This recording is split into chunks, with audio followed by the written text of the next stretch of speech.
notre maison brûle. Et nous regardons ailleurs. Bienvenue dans Présage, des idées pour nourrir l'esprit et remettre radicalement en question l'état de notre monde. Je suis Alexia Soyeux et je reçois Charlotte Puiseux. Charlotte Puiseux est doctorante en philosophie, psychologue et militante anti-féministe. Son livre « De chair et de fer, vivre et lutter dans une société validiste » est paru il y a peu. Elle y décrit le système d'oppression envers les personnes handicapées qu'est le validisme, en retraçant son parcours personnel et son cheminement intellectuel et militant, qui lui a permis d'analyser de façon croisée les sujets du validisme, du sexisme et du capitalisme. Le handicap, qui recouvre des réalités diverses, concerne environ 12 millions de personnes en France, soit 20% de la population.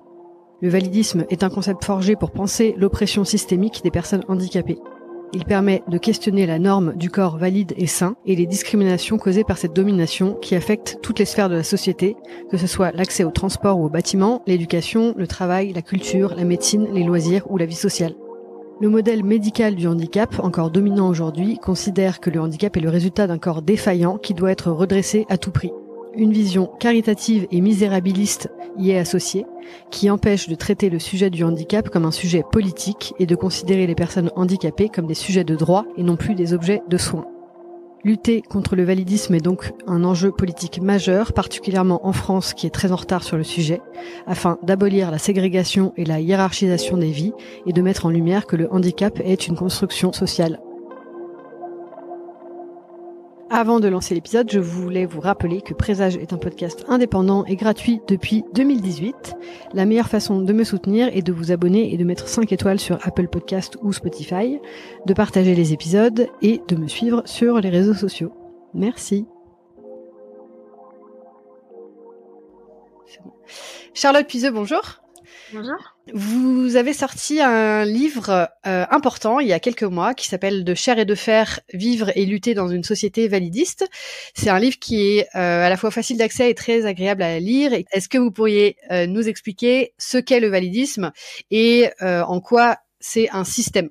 Le validisme, c'est, pour résumer très brièvement, le système d'oppression qui touche les personnes handicapées, donc dites handicapées. Puisqu'on va voir, je vais expliquer par la suite que justement les identités handicapées valides sont des constructions sociales.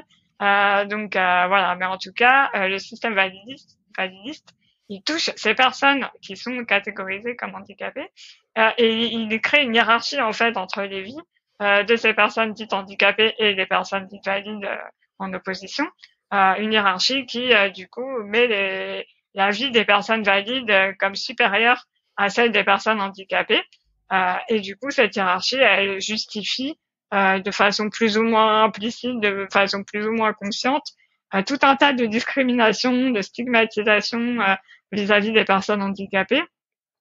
Donc, des stigmatisations, des discriminations qui peuvent être bien sûr très violentes. On peut penser à des choses très haineuses, des crimes, des choses vraiment très très très graves.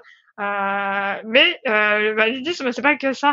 C'est aussi des choses beaucoup plus subtiles, quotidiennes. Et je dirais c'est quand même beaucoup, très souvent ça, parce que bon, même si on trouve encore, bien sûr, comme je disais, des crimes de haine envers les personnes handicapées, c'est quand même quelque chose qui, heureusement, révolte quand même en principe les gens. Mais le validisme, encore une fois, il se manifeste aussi dans beaucoup d'actions quotidiennes où justement les personnes qui font ces actions, ces personnes valides qui font ces actions n'ont pas forcément toujours conscience que c'est du validisme, que c'est perçu comme tel de la part des personnes handicapées. On cite par exemple le validisme bienveillant, souvent pour expliciter un peu cette idée, avec la notion d'aide. Par exemple, beaucoup de personnes handicapées vont expliquer que quand elles se retrouvent dans l'espace public et qu'elles ont du coup un handicap visible, puisque identifiable de l'extérieur directement, elles vont être accostées par des personnes qui vont leur demander si elles ont besoin d'aide. Juste parce qu'elles sont là dans l'espace public et handicapées, alors qu'elles ne demandent rien, qu'elles n'ont pas forcément de comportement qui incite à penser ça. Et ça, c'est un exemple de validisme bienveillant qui remonte souvent dans les témoignages des personnes handicapées, qui est très très très voilà, très lourd à supporter au quotidien, parce qu'en fait c'est quand on est dans l'espace public, c'est ce que voilà, j'explique un peu aussi dans mon livre, on a l'impression que nos vies, nos corps ne nous appartiennent plus. C'est les personnes valides pensent qu'elles ont le droit en fait de venir nous parler comme ça pour nous poser souvent des questions très indiscrètes. Pourquoi vous êtes handicapé, pourquoi vous êtes en fauteuil. Enfin, moi je suis en fauteuil, donc c'est là je parle voilà, de ce que j'ai pu vivre ou de ce qu'ont pu me raconter d'autres personnes en fauteuil. Voilà, on est dans des espaces publics en train de manger au restaurant, dans un café avec nos amis, notre famille. On ne demande pas voilà, à être forcément accosté, et on le ferait pas avec des personnes valides. Mais en l'occurrence, là, comme on est handicapé, c'est les personnes valides ont l'impression que elles peuvent voilà, venir nous demander des choses très indiscrètes. Nos corps, nos vies appartiennent à l'espace public, en fait. Il y a plus de barrières entre voilà, ce qui peut se faire ou ce qui ne se fait pas. Ça, c'est voilà un exemple, par exemple, de validisme bienveillant. Mais après, ça peut être aussi le validisme, c'est vraiment quelque chose qui fait système, parce que ça touche toutes les sphères de la société. On parle vraiment de quelque chose qui impacte voilà, le logement, le travail, l'école pour les enfants, les loisirs, la médecine, la vie amoureuse, amicale, la culture, enfin vraiment tout ce qui fait notre quotidien en fait de personnes vivant en société va être impacté par le validisme, et donc des discriminations qui vont être faites vis-à-vis des personnes handicapées, qui du coup vont par exemple pas pouvoir trouver de logement accessible, vont pas pouvoir sortir de chez elles parce que l'environnement est pas accessible, donc elles vont pas pouvoir aller au magasin du coin, au café du coin. Donc ça va impliquer qu'elles vont pas pouvoir rencontrer de gens, pas pouvoir sociabiliser, pas pouvoir se faire des amis, pas pouvoir rencontrer des amoureux ou amoureuses. Enfin, ça a plein d'impacts. Pas pouvoir faire de loisirs, se détendre. Voilà, pas pouvoir travailler, bien sûr, pas pouvoir se déplacer. Le taux de chômage des personnes handicapées, il est très très nettement supérieur à celui des personnes valides, hein, on le voit. Ça s'explique par un manque d'accessibilité. Donc l'accessibilité, c'est au sens large. Hein, moi, je suis en fauteuil, donc je pense forcément à l'accessibilité physique, voilà, qu'il n'y ait pas de marche, qu'il y ait un ascenseur s'il y a un étage. Mais l'accessibilité, c'est pas que ça. C'est aussi avoir un interprétariat en langue des signes, par exemple, ou des écritures en braille. Enfin voilà, ça peut être vraiment tout un tas de dispositifs différents. Euh, mais en tout cas, oui, donc voilà, pas d'accessibilité, un taux de chômage très élevé et une précarité énorme, parce qu'on voit aussi que les personnes handicapées qui ne peuvent pas travailler et qui vivent donc avec une allocation qui s'appelle allocation adulte handicapé, la AH, c'est une allocation qui est en dessous du seuil de pauvreté. Même à son maximum, elle est en dessous du seuil de pauvreté. Donc, et en plus, c'est pas facile à obtenir. Exactement, parce que normalement, il y a un délai légal de 3 ou 4 mois pour que les MDPH, donc les maisons départementales des personnes handicapées, qui traitent toutes les demandes voilà, d'aide, de carte d'invalidité, de reconnaissance de travailleuses, travailleurs handicapés, enfin, qui traitent toutes ces questions et qui donc attribuent ou non la hache, a normalement un délai, oui, de 3 ou 4 mois pour donner une réponse, ce qui est très, très, très loin d'être le cas en réalité, surtout qu'il y a des énormes disparités départementales, puisque c'est des maisons départementales, donc il y a des traitements qui peuvent être des fois de 1 an, voire plus dans certains départements. Donc évidemment que ça peut être très très long, et du coup, quand on n'a pas d'autres moyens de revenus, c'est très compliqué. Et puis même voilà, même quand on touche la hache, encore une fois, on vit avec une allocation en dessous du seuil de pauvreté. Donc c'est quoi, c'est 900 €, un truc comme ça, non? Maximum. Oui, maximum, ouais, exactement. Donc on estime que c'est normal de donner 900 € pour vivre à une personne handicapée. C'est qu'en fait, oui, c'est des personnes qui sont jugées comme ne pouvant pas travailler, et donc ils vont devoir vivre toute leur vie, qu'on va condamner à vivre dans la précarité, en fait, puisqu'on leur donne même pas de quoi vivre décemment, ce qu'on a estimé comme étant voilà le seuil de pauvreté pour bien vivre en France. on leur donne même pas ça en fait. Donc en fait, on les condamne à vivre dans la précarité, mais en leur disant qu'elles doivent quand même être contentes parce qu'elles ont quand même une allocation. Euh, donc, euh, donc en fait, voilà, c'est ce qu'on revient à ce qu'on disait tout à l'heure sur la hiérarchie des vies. Une vie de personne handicapée, elle vaut moins que une vie de personne valide. Voilà, et elle vaut moins, y compris en termes de revenus et de précarité.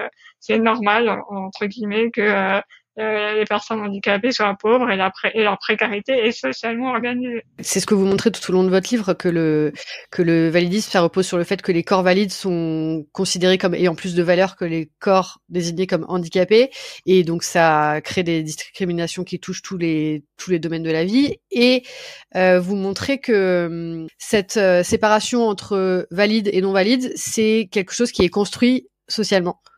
Est-ce que vous pouvez expliquer ça? Oui, parce que du coup, comme je disais tout à l'heure, le handicap et bon, par opposition à la validité, ce sont des constructions sociales qui se basent en fait sur une grille de capacités, donc et qui est liée aussi à la médecine, au fameux modèle médical du handicap, dont on reparlera peut-être. Mais voilà, j'explique brièvement pour pouvoir continuer mon argumentation. Mais l'idée, c'est que le handicap, il a été analysé, compris sous le prisme du modèle médical du handicap, ce qu'on a appelé. Donc en fait, on estime voilà que le handicap c'est dû à un corps d'une personne, une personne dont le corps est défaillant, dont les capacités ne sont pas bonnes, où il y a un manque, une incapacité par rapport à une norme valide.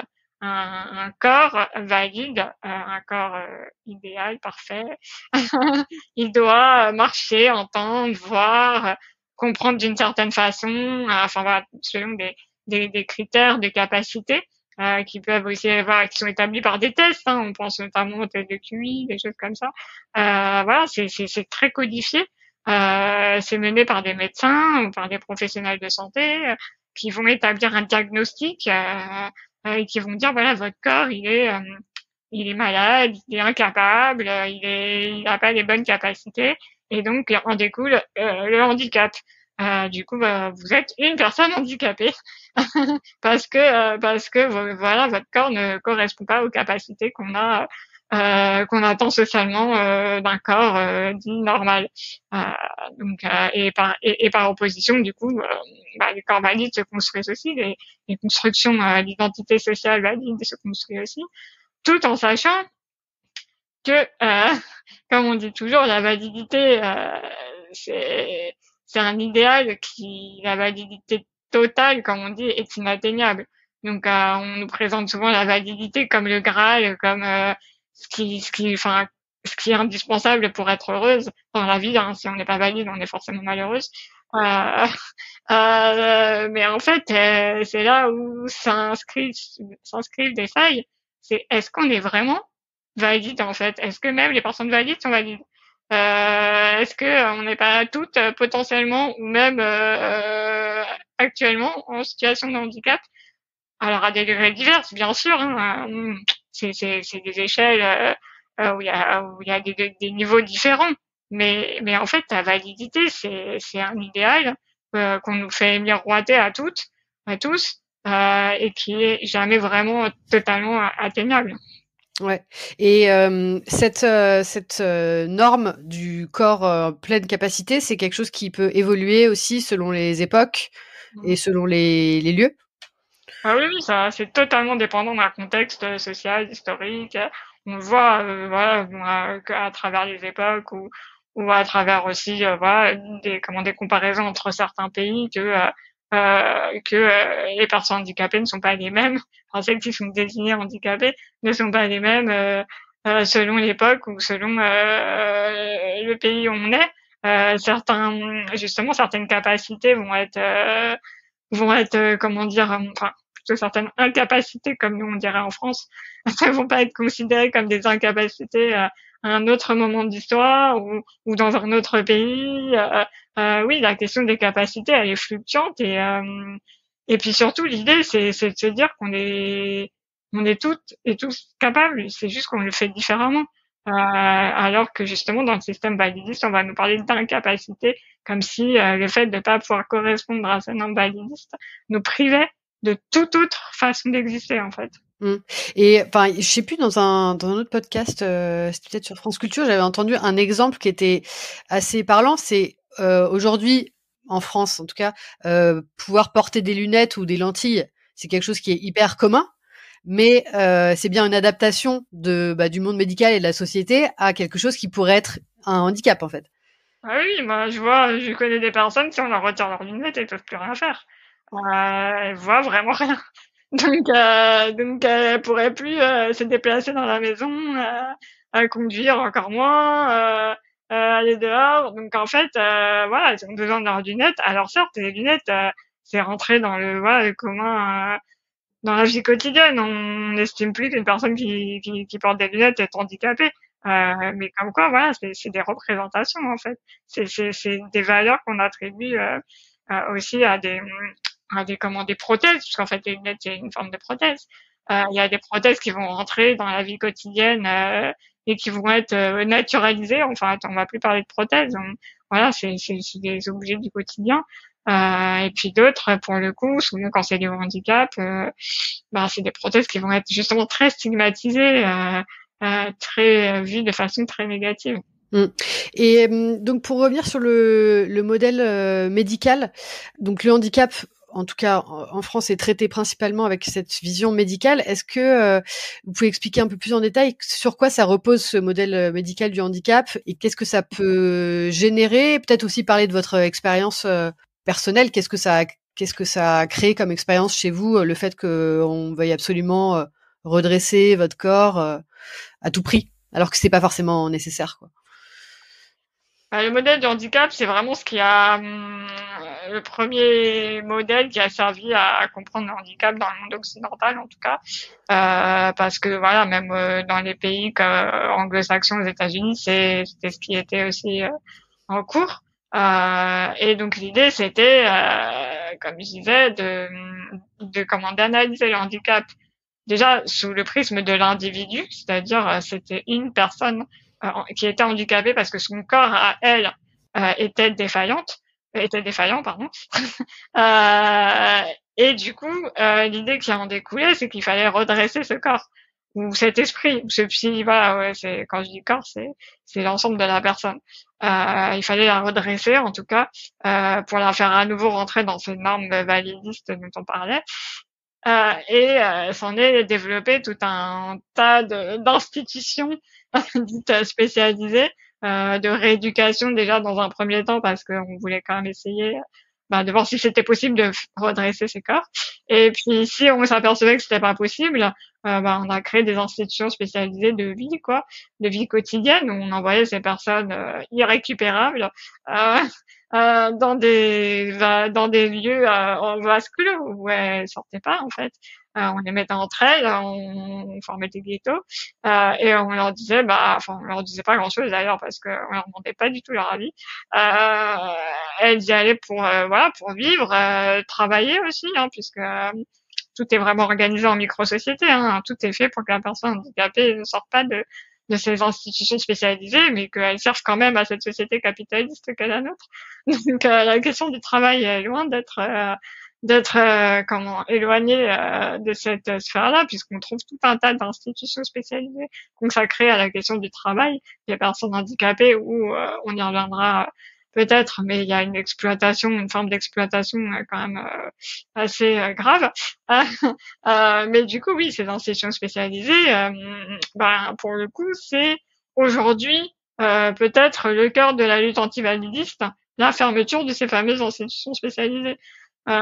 C'est une recommandation qui a été formulée par des instances internationales comme l'ONU, qui a expliqué que ces institutions étaient contraires aux droits humains et que beaucoup de pays avaient commencé ce processus de désinstitutionnalisation qui bien sûr est un processus long, on va pas se mentir. Il s'agit pas justement de fermer les institutions en une semaine et de dire voilà, débrouillez-vous maintenant. C'est un processus qui va prendre du temps, mais c'est un processus qu'il faut mettre en place. Il faut établir des plans, les objectifs et ce que font d'autres pays européens, parce que ne fait pas du tout la France, qui a pour ouais. Là parce que le fait de fermer les institutions, enfin de désinstitutionnaliser, ça veut dire aussi mettre beaucoup plus d'efforts et de moyens pour que les personnes handicapées puissent vivre avec, avec tout le monde en fait. Vu le contexte de la politique et les restrictions budgétaires, est-ce que ça vous paraît en bonne voie? Alors, le problème de la France, déjà, c'est que même sur son budget alloué à la politique du handicap, le problème, c'est que comme elle ne veut pas renoncer à ces institutions spécialisées, la moitié déjà du budget part dans le fonctionnement de ces institutions spécialisées. Parce que la France, en fait, elle estime qu'on doit pouvoir ménager la chèvre et le chou, comme on dit. Donc, on doit pouvoir et promouvoir une vie autonome, ce qu'on appelle donc le contraire de la le contraire de l'institutionnalisation, le fameux mouvement pour la vie autonome, voilà, qui s'est développé notamment aux États-Unis, etc., dont il y a une branche française, voilà, qui existe, qui s'appelle ACHA, la coordination handicap et autonomie, qui travaille spécifiquement sur ces questions-là de vie autonome. Donc en fait, la France, elle estime qu'on peut promouvoir cette vie autonome, mais qu'on doit quand même garder les institutions spécialisées. Donc en fait, la politique, le budget qui est alloué à la politique du handicap, il est coupé en deux. Donc en fait, il y a déjà rien que ça, une part très importante, la moitié, qui part dans le fonctionnement de ces institutions spécialisées, alors que nous, militants antivalidistes, et pas que nous, puisque on parlait de l'ONU tout à l'heure, expliquent que ces institutions doivent être fermées. Donc déjà, ne serait-ce que ça, si on pouvait récupérer cet argent pour le remettre dans la vie autonome, ça serait déjà un bon point, je pense. Associé à ce modèle médical du handicap, il y a une vision caritative et misérabiliste qui prédomine, qui empêche de traiter le sujet du handicap comme un sujet véritablement politique, et aussi de considérer les personnes handicapées comme des sujets de droit et non des objets de soins. Un exemple, un symbole de cette vision caritative, c'est le Téléthon. Est-ce que vous pouvez raconter un peu votre expérience avec le Téléthon et comment vous avez changé de vision, et en quoi c'est un symbole justement de cette approche misérabiliste? Oui, alors moi, mon handicap, il est issu d'une maladie génétique, une des maladies dont on parle beaucoup au Téléthon. Donc forcément, quand j'ai été diagnostiquée, mes parents ont plus ou moins rapidement été vers l'association du coup qui gère le Téléthon. Moi, il se trouve que je suis née la première année du Téléthon. Le premier Téléthon s'est fait quelques mois après ma naissance. Donc, voilà, c'était. Mais au-delà du Téléthon, il y a une association qui est derrière, qui s'appelle l'AFM, et qui est à la base une association de parents de malades. Voilà. Donc après, c'est compliqué parce qu'en fait, c'est important bien sûr de promouvoir la recherche. Après, même si ça pose des questions éthiques, on dit toujours, nous militants antivalidistes, qu'on n'est pas contre la recherche médicale. On en bénéficie, on espère pouvoir en bénéficier encore. Donc on n'est pas du tout contre la recherche médicale, mais on estime que c'est à l'État de s'occuper de ça en fait, et que c'est un bien commun qui est encore une fois bénéfique à tout le monde, pas que à nous, personnes handicapées, personnes ayant des maladies rares comme ils appellent en l'occurrence au Téléthon. Donc c'est un bien commun qui doit être pris en charge de façon communautaire par l'État, etc. Et pas faire appel à des dons privés, à la bonne conscience individuelle qui, soit dit en passant, va donner, les personnes vont donner de l'argent au Téléthon, mais vont pas se poser la question du reste de l'année, de ce qui se passe justement dans le quotidien des personnes handicapées, dans le validisme du quotidien, dans les choix politiques qui sont faits concernant les personnes handicapées. Tout ça, voilà, c'est oublié. C'est pas du tout, et c'est des choses qui sont pas abordées justement au Téléthon, parce que c'est pas du tout l'objectif. L'objectif, c'est pas de politiser le handicap, c'est pas de parler de validisme, l'objectif, voilà, après, on va pas se mentir, c'est de récolter de l'argent. Donc pour récolter de l'argent, il y a pas de secret, hein. C'est faire pleurer les gens et leur expliquer à quel point les pauvres petits enfants malheureux, parce que bon, même s'il y a des adultes qui ont des maladies génétiques, c'est moins vendeur que des enfants, donc on va privilégier les enfants. Et de leur dire que voilà, ces pauvres enfants, ils n'ont pas la chance d'être valides, justement, de pouvoir marcher, de pouvoir courir avec leurs copains, comme la phrase préférée des présentateurs, et que donc il faut donner de l'argent. Voilà, comme je dis, il n'y a pas de secret pour récolter de l'argent. C'est comme ça que ça fonctionne. Et moi, bah oui, comme mes parents ont pris contact avec l'association, parce qu'encore une fois, voilà, c'était un monde, enfin, c'était une société où même encore aujourd'hui, mais encore plus à l'époque, on parlait pas du tout de ces questions-là.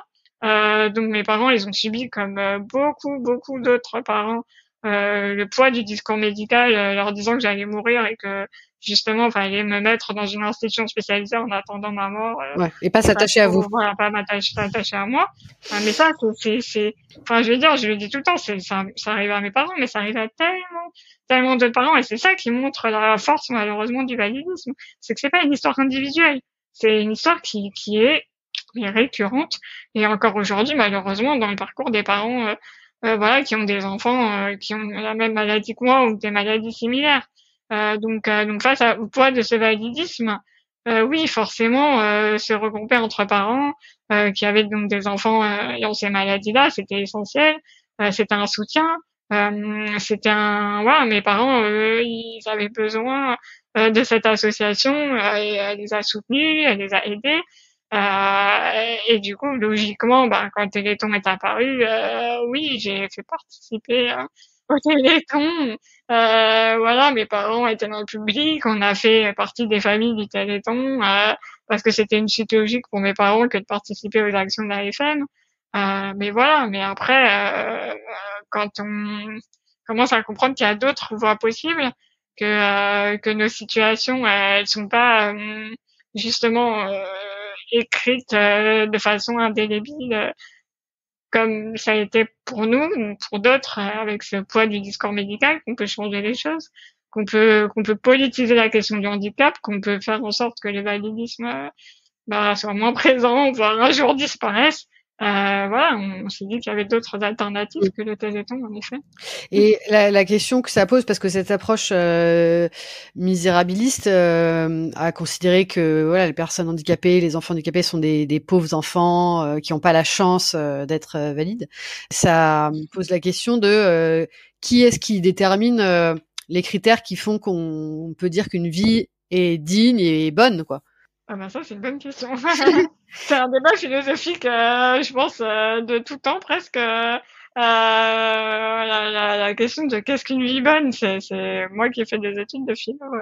C'est quelque chose qu'on retrouve dans la philosophie, voilà. Mais là, en l'occurrence, quand on parle de validisme, comme je disais, c'est la question de la vie bonne, elle est très liée à la médecine, aux critères validistes établis par les médecins. Mais les médecins, encore une fois, ils font partie prenante de la société validiste. C'est-à-dire que c'est un cercle vicieux, c'est pas eux qui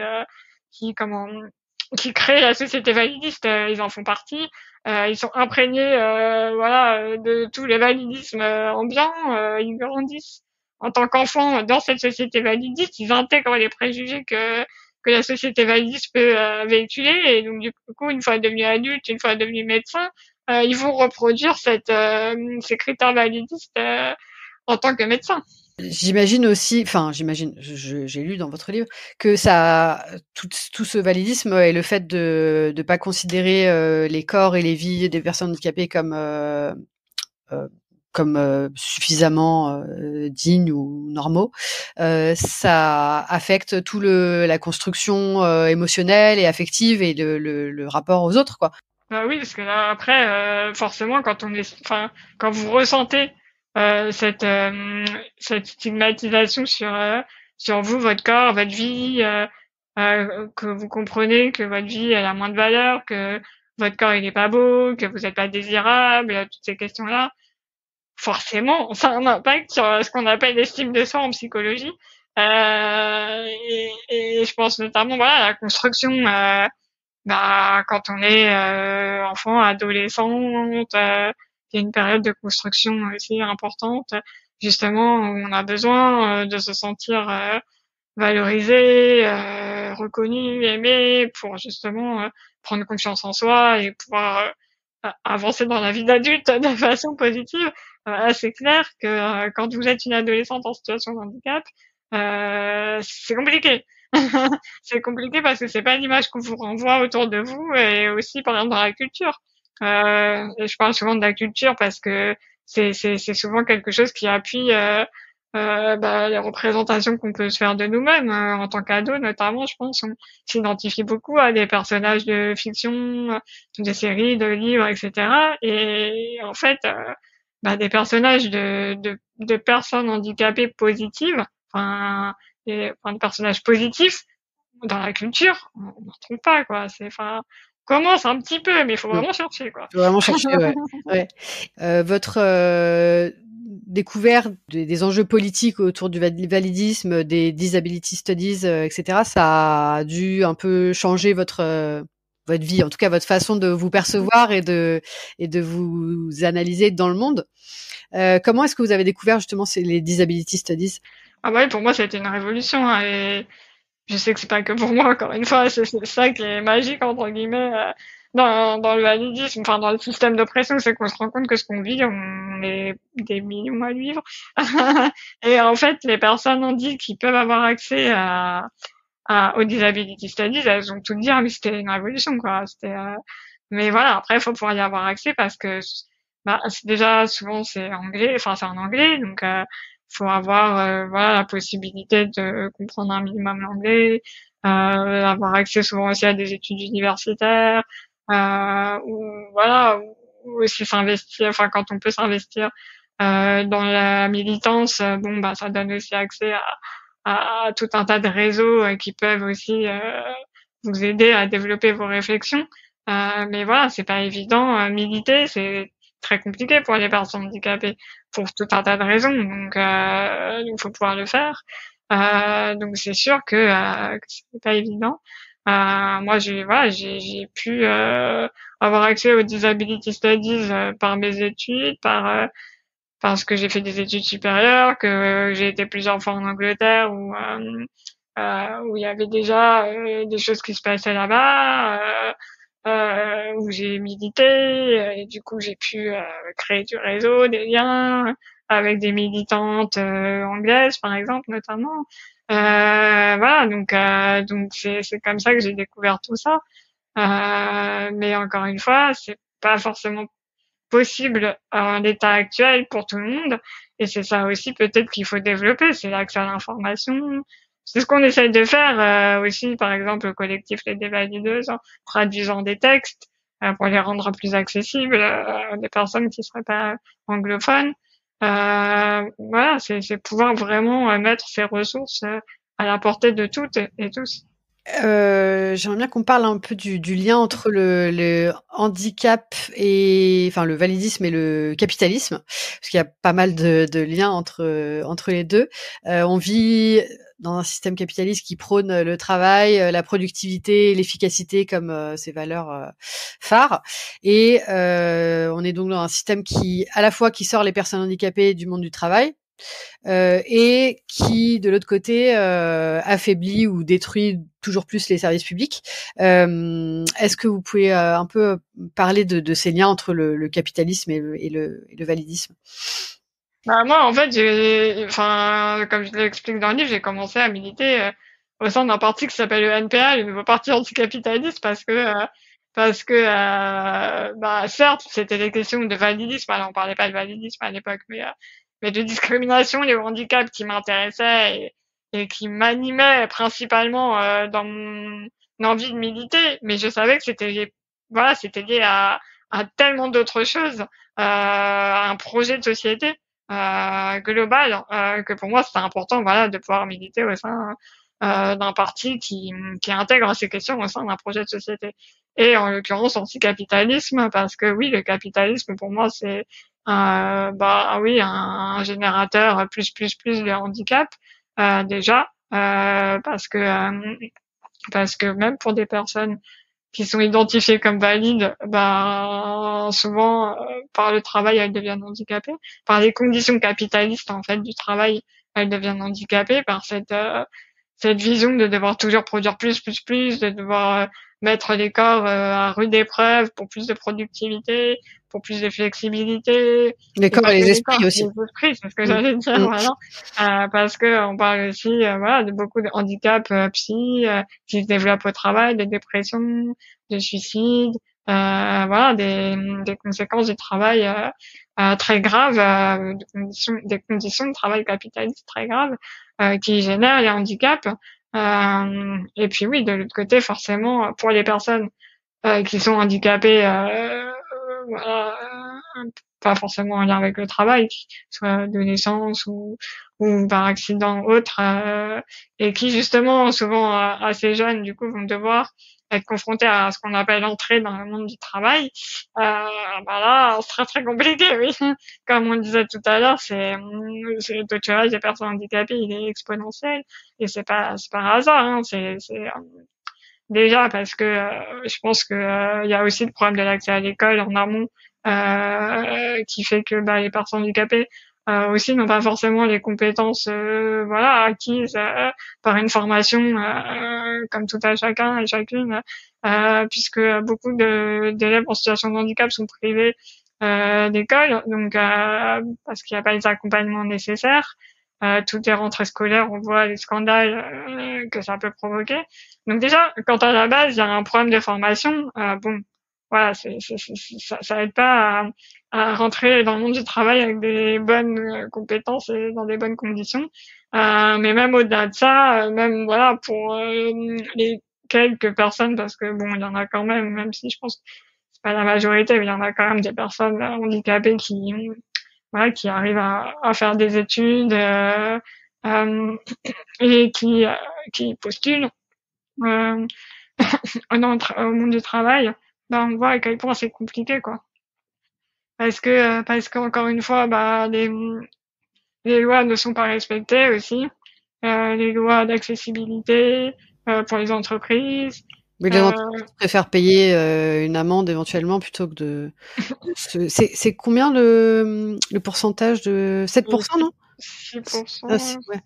Enfin, l'obligation pour les entreprises au-dessus de. Oui, mais en fait, il y a tellement de moyens aussi de pas le faire. De pas le faire, voilà. Et par exemple, on parlait des établissements spécialisés, c'est aussi une façon, par exemple, de remplir ce fameux quota, c'est-à-dire qu'en sous-traitant avec ce qu'on appelle un ESAT, un établissement voilà de travail protégé pour personnes handicapées, on va remplir ce quota de 6%. Sauf qu'en fait, nous, c'est pas ce qu'on demande du tout, quoi. Et justement, sur les ESAT, c'est les personnes qui travaillent, elles ne sont pas en fait soumises au droit du travail normal. Exactement. J'ai appris ça il y a pas longtemps. Ouais. Il n'y a pas de droit du travail dans les ESAT, donc en fait, donc du coup, ça veut dire pas de droit de grève, pas de syndicat. En fait, les personnes qui travaillent là-bas ne sont pas considérées comme des travailleuses. C'est des usagères dans le service médico-social. Donc elles travaillent, mais sans le droit du travail. Sans le droit du travail et complètement sous-payées, hein, parce que c'est des salaires de misère. Voilà. Et puis avec le côté éthique, hein, toujours bien sûr, puisque on fait travailler des personnes handicapées, donc on sait on fait une bonne action. Donc les ESAT bénéficient comme ça d'un côté éthique totalement, enfin, qui pour moi est vraiment le fruit de l'incompréhension et la méconnaissance totale de justement de ce qui se passe sur les questions politiques du handicap et du validisme, quoi. Sur le capitalisme et handicap, là il y a quelque chose qui m'avait fait pas mal tiquer là ces derniers temps, c'est les cafés joyeux. Oui. Je sais pas, est-ce que vous pouvez expliquer le problème avec les cafés joyeux, s'il vous plaît? Bon, alors j'avoue que je me suis pas intéressée plus que ça à cette question parce que rien que de voir le peu de choses que j'ai lues dessus, ça me donnait pas envie, quoi. Enfin voilà, je sais que c'est en plus promu justement par des, enfin il me semble, hein, par la droite catho facho qui est derrière tout ça. Donc Donc déjà voilà, enfin en fait on voit comment tout est instrumentalisé et encore une fois sous couvert éthique, hein, parce que dès qu'on touche au handicap, de toute façon on est quelqu'un de bien. On peut être les pires criminels du monde. Si on aide une personne handicapée, on devient le meilleur, on devient un saint. C'est, c'est ce qu'on retrouve malheureusement aussi dans le cas des violences sexuelles, quoi. C'est-à-dire que un violeur, donc un criminel qui va violer une femme handicapée, bah oui, mais comme elle est handicapée, en fait, il a été sympa de s'intéresser à elle, quoi. On transforme la situation en fait en faisant passer des criminels pour des bienfaiteurs. Dès qu'on touche au handicap, c'est ça en fait. Il faudrait vraiment que la société prenne conscience de ça, quoi, que non, côtoyer des personnes handicapées enfin, des gens qui côtoient les personnes handicapées ne sont pas tous des bienfaiteurs. Non. Loin de là. Et ben justement, pour parler un peu des liens entre le sexisme, les violences et le handicap, l'analyse croisée du sexisme et du handicap, c'est quelque chose qui se développe mais qui est pas encore très bien pris en compte, même dans les mouvements féministes aujourd'hui. Vous avez beaucoup étudié ces liens, et notamment sur la question des violences. Je pense que c'est assez mal su que les femmes handicapées sont les premières victimes de violences sexuelles, parce qu'elles sont dans des situations vulnérables, qu'elles sont aussi isolées, et c'est un sujet dont on parle pas. Bah c'est ça en fait. Enfin c'est malheureusement, je pense, l'exemple le plus glaçant de lien entre sexisme et validisme. Et aussi malheureusement de manque de prise en compte des questions validistes dans le mouvement féministe. C'est que la question de ces violences sexuelles, alors c'est un sujet qui est beaucoup abordé dans le milieu féministe. Voilà, il y a des tas d'actions qui sont faites pour lutter contre ces violences sexuelles. Mais en fait, quand on voit ce qui est fait, ce qui est proposé, on ne parle jamais des femmes handicapées. Et pourtant, parallèlement, si on creuse un peu la question, on s'aperçoit, comme vous dites, que d'après des enquêtes voilà, qui ont été menées par différents cabinets, etc., ministériels, etc., les femmes handicapées sont les premières victimes de violences sexuelles. Donc en fait, pourquoi on n'en parle pas?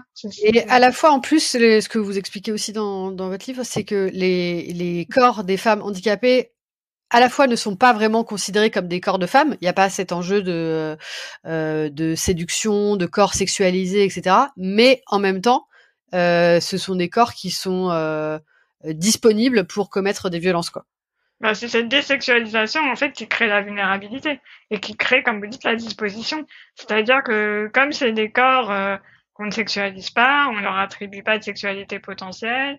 Donc, au final, bah, quand il se passe quelque chose, c'est que, justement, comme je disais tout à l'heure, le violeur s'est intéressé à quelqu'un dont personne ne s'intéresse, à laquelle personne ne s'intéresse. Donc il a plutôt fait une bonne action que un crime, quoi. Donc c'est vraiment ça, et c'est vrai que la désexualisation des corps des femmes handicapées et aussi leur enfermement dans les institutions spécialisées, encore une fois, parce que c'est un haut lieu de violence sexuelle, ça crée en fait des conditions de vulnérabilité de ces femmes. C'est-à-dire que la vulnérabilité, elle n'est pas tant inhérente au handicap et à la personne elle-même, elle est en grande partie créée socialement, quoi.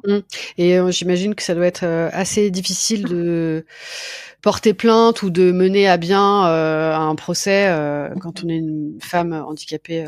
Oui, bah parce que déjà il faut que les tribunaux soient accessibles, que il y ait du personnel compétent pour pour recueillir votre plainte, parce que voilà, si voilà, il faut que quelqu'un, je sais pas, puisse parler en LSF ou puisse avoir certaines dispositions pour que vous puissiez parler.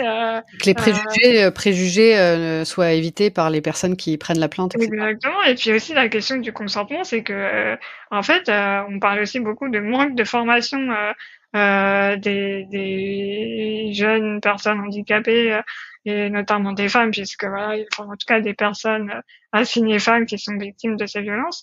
c'est qu'en fait, dans les lieux où elles vivent, donc souvent, on leur enseigne pas ce que c'est que le consentement, en fait. Puisqu'on estime qu'elles n'auront pas de sexualité de toute façon, donc à quoi ça sert?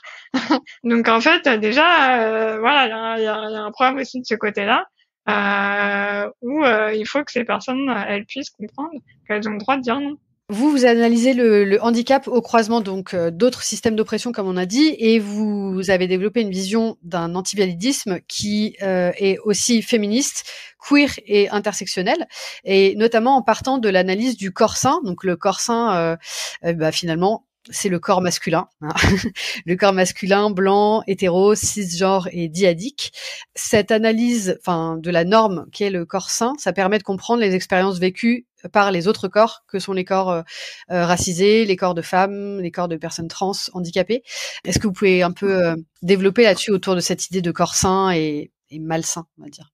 C'est là où je pense qu'on se rend compte à quel point le validisme, c'est une lutte centrale, en fait. C'est que, à travers ce qu'on disait sur les questions de normes médicales, autour des bonnes et des mauvaises capacités, de ce à quoi doit correspondre un corps, normal, en bonne santé, voilà, au top de ses capacités, toutes ces idées, validistes, en fait, elles impactent toutes les minorités.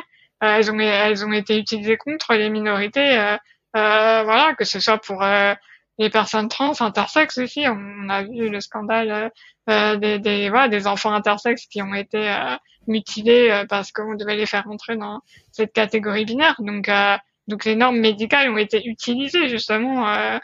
Les normes validistes, hein. Moi, je pense qu'on peut dire les normes validistes ont été utilisées contre ces enfants intersexes. Et les femmes, pareil, les personnes assignées femmes dans la société, le validisme les impacte énormément. On le voit à travers le traitement médical de leur corps, en fait. On voit comment aussi les problèmes qui peuvent être entre guillemets typiquement liés au féminin euh, sont souvent balayés en mode non mais c'est dans ta tête. Euh, donc voilà. Et puis par contre quand ça peut engendrer le manque à la productivité comme les grossesses par exemple, là on va bourrer les corps d'hormones parce que bah oui, une femme enceinte c'est une femme moins productive au travail. Donc voilà. Donc il y a tout un tas de normes validistes qui impactent toutes les minorités. Et du coup, cette idée du corps sain, du corps malsain à l'opposé, c'est en fait le corps malsain, c'est le corps des minorités, quoi. C'est ça. C'est le corps qui va pas être productif, productif au sens capitaliste du terme, qui va pas avoir les bonnes capacités.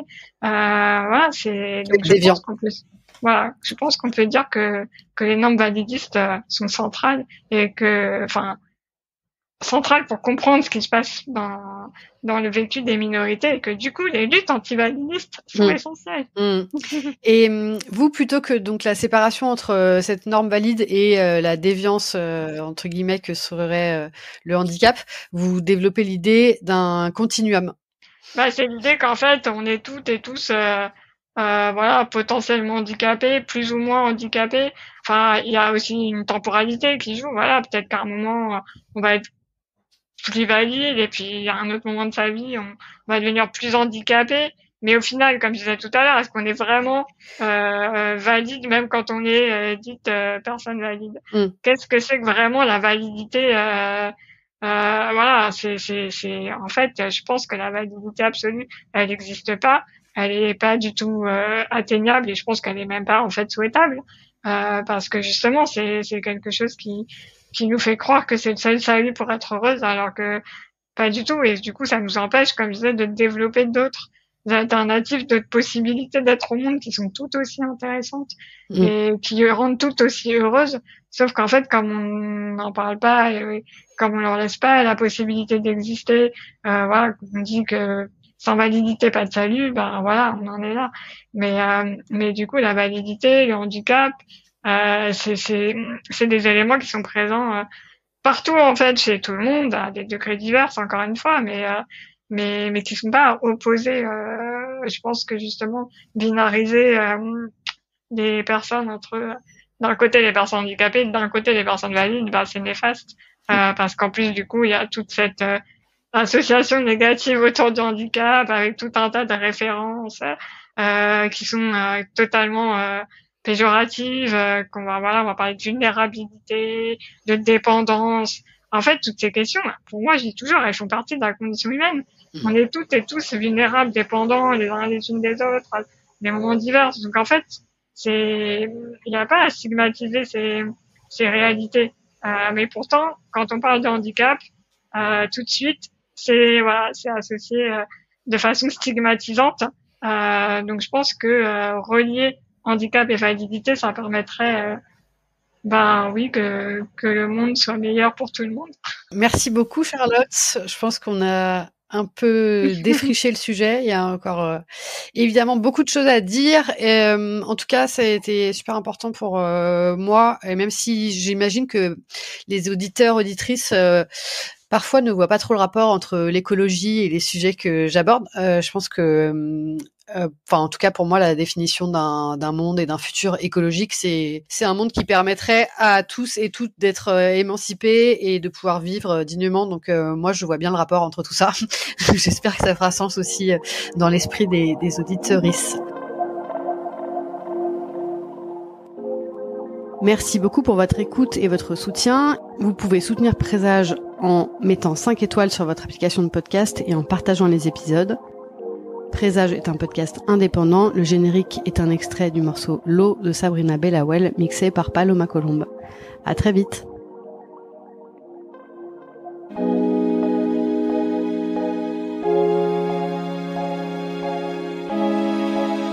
Spectre.